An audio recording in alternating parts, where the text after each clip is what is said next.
Psicopatología. Todo lo que debes saber de la esquizofrenia. La esquizofrenia se encuentra dentro de los trastornos psicóticos. Pero, ¿qué es un trastorno psicótico? Un trastorno psicótico afecta la forma de pensar y percibir la realidad del individuo, haciendo que éste no pueda pensar de forma racional u organizada.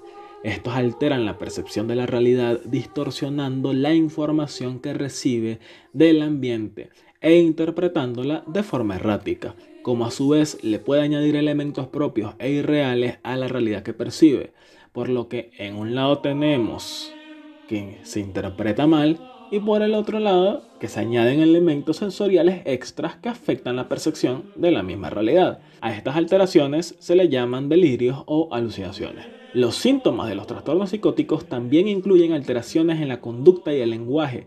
Claro está que cuando la percepción de la realidad se ve alterada, esto afectará el comportamiento del individuo. La esquizofrenia se caracteriza por un grupo de trastornos que afectan de forma grave los procesos cognitivos, alterando así la interpretación y percepción de la realidad.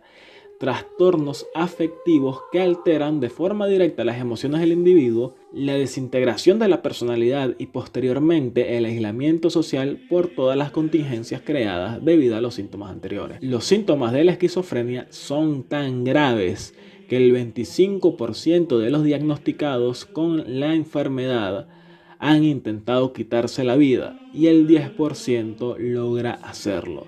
Así que imagínense el infierno que debe ser vivir en un mundo donde mucho de lo que ves, escuchas y sientes o percibes no es real. Síntomas positivos de la esquizofrenia. Los síntomas positivos de la esquizofrenia añaden algo nuevo, ya sea a la cognición o el comportamiento del individuo. Suman una conducta o pensamiento que antes no estaba, por ello el nombre de positivo, porque suma, ya que adiciona sintomatología. Entre estos síntomas están los delirios que se presentan por ese deterioro cognitivo que genera la esquizofrenia, donde el individuo interpreta la realidad de forma sumamente irracional e incoherente. Están las alucinaciones, que son adiciones sensoriales que modifican la percepción de la realidad, ya sean de forma auditiva, visual, olfativa o entre otras. Las alucinaciones no alteran o modifican la realidad percibida. Esas son las ilusiones. Las alucinaciones añaden elementos que no están, pero que el individuo los siente como verdaderos. Está el lenguaje desorganizado o incoherente, como el comportamiento extravagante y desorganizado. Estas manifestaciones conductuales y de lenguaje no poseen un fin alguno. El individuo no se puede adaptar a la sociedad y a las reglas de la misma. Actúa sin motivación aparente, como sin un fin aparente, además de presentar resistencias para comportarse y hablar de forma adecuada. Síntomas negativos de la esquizofrenia.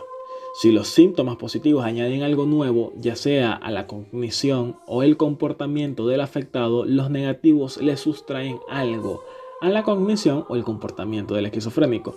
Se presenta como el aplanamiento afectivo, que es la disminución extrema de la respuesta sentimental y emocional ante diferentes estímulos. Apatía, desinterés, la pobreza del lenguaje, que se presenta en la disminución del vocabulario, lapsos prolongados para responder preguntas, lentitud, bloqueos y falta de respuesta. Pérdida en la orientación espacial, o sea, en su ubicación, pérdida en la motivación y energía, movimientos lentos, reducción en los movimientos voluntarios. Los síntomas negativos también se presentan en la inexpresividad de la persona, el evitar tener contacto visual con otros, el desinterés social y entre otros. Ya conociendo los diferentes tipos de síntomas, que son esos dos, podemos entender los diferentes tipos de esquizofrenia. Tipos de esquizofrenia. Esquizofrenia de tipo paranoide. Preocupación por delirios, o sea que la persona posee una creencia firme en su interpretación de la realidad, así toda la evidencia confirme lo contrario. El sentir que están confabulando contra ella o que el mundo pueda terminar, que necesita hacer ciertas acciones para evitar algo, como alucinaciones, que son pseudo percepciones de la realidad sin ningún estímulo aparente. Ejemplo, ver cosas donde no la hay, escuchar voces donde no hay ninguna.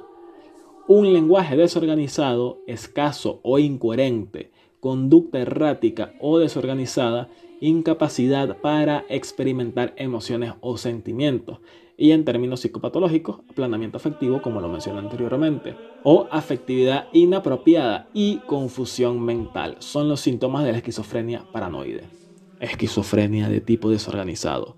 Lenguaje y conducta desorganizada, aplanamiento afectivo o inapropiado. Existen alteraciones conductuales, pero no se cumplen los criterios catatónicos. Por lo tanto, se puede hallar coherencia en sus actos. Puede poseer delirios o alucinaciones, pero temporales y no coherentes. Así que su conducta no se verá altamente influenciada por los mismos. Esquizofrenia de tipo catatónico. No existe un punto medio en su movilidad motora o posee una inmovilidad motora extrema o actividad motora en exceso sin propósito alguno. Ejemplo, que comience a dar vueltas en su habitación durante mucho tiempo sin ningún fin.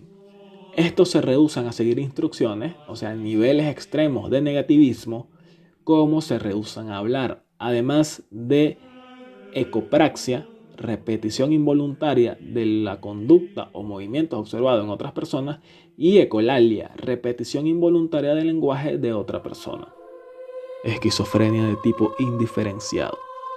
No cumple con las características exactas de los subtipos mencionados anteriormente, pero sí con los criterios de la esquizofrenia, o sea, trastornos en los procesos cognitivos, percepción de la realidad, afectivos y conductuales.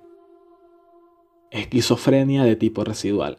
Este individuo ha sufrido al menos un episodio de esquizofrenia, pero en el presente no presenta síntomas positivos, acentuados, o sea, delirios, alucinaciones, conducta y lenguaje errático, pero sigue poseyendo síntomas negativos, creencias extrañas o irracionales, comportamiento excéntrico, síntomas los cuales tienen tratamiento.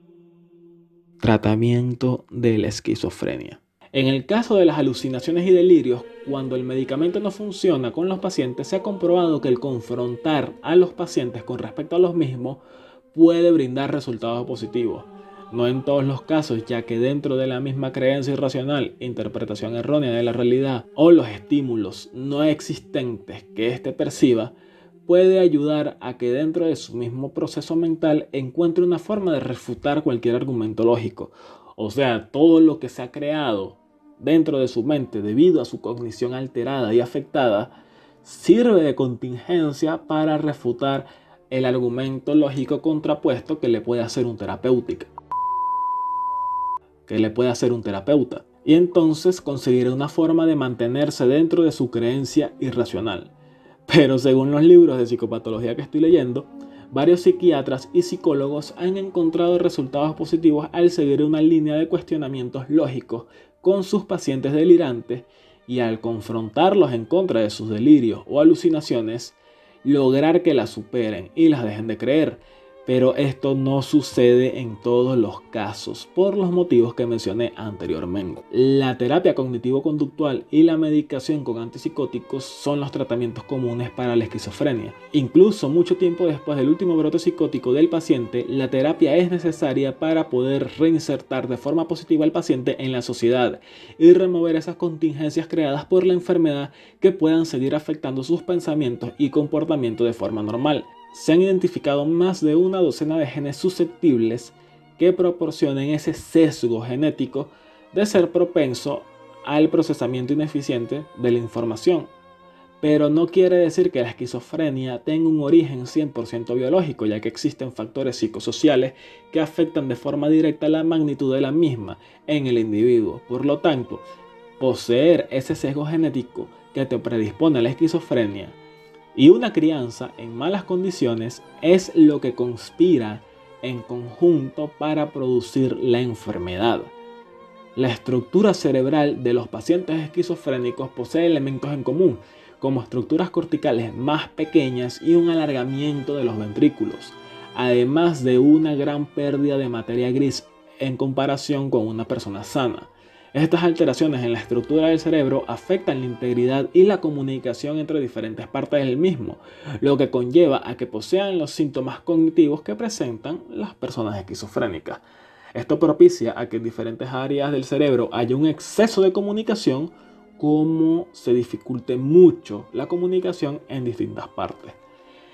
La esquizofrenia es una psicopatología muy compleja en la cual influyen gran cantidad de factores desde genéticos, la estructura del cerebro, el exceso de ciertos neurotransmisores en algunas partes del mismo, la dopamina, la cultura, el ambiente y crianza del individuo como factores psicológicos de las personas, los cuales todos en cierta cantidad aportan su debido peso al momento de determinar la magnitud y tipo de esquizofrenia que puede poseer alguien. Esta enfermedad afecta desde que se tiene hasta el último ataque delirante o psicótico que tenga el paciente, creando contingencias en el mismo que pueden cambiar su forma de comportarse de por vida y su funcionamiento dentro de la sociedad si no recibe el debido tratamiento. Por lo tanto, los pacientes esquizofrénicos o que hayan tenido episodios esquizofrénicos necesitan su debida ayuda, el tiempo necesario hasta que puedan recuperar esa estabilidad que les permita hacer vida normal, como lo han hecho muchos pacientes recuperados a lo largo de los años, con antipsicóticos y terapia cognitivo-conductual. Espero que les haya servido el resumen y nos vemos en la próxima. Les dejo 30 segundos de música clásica.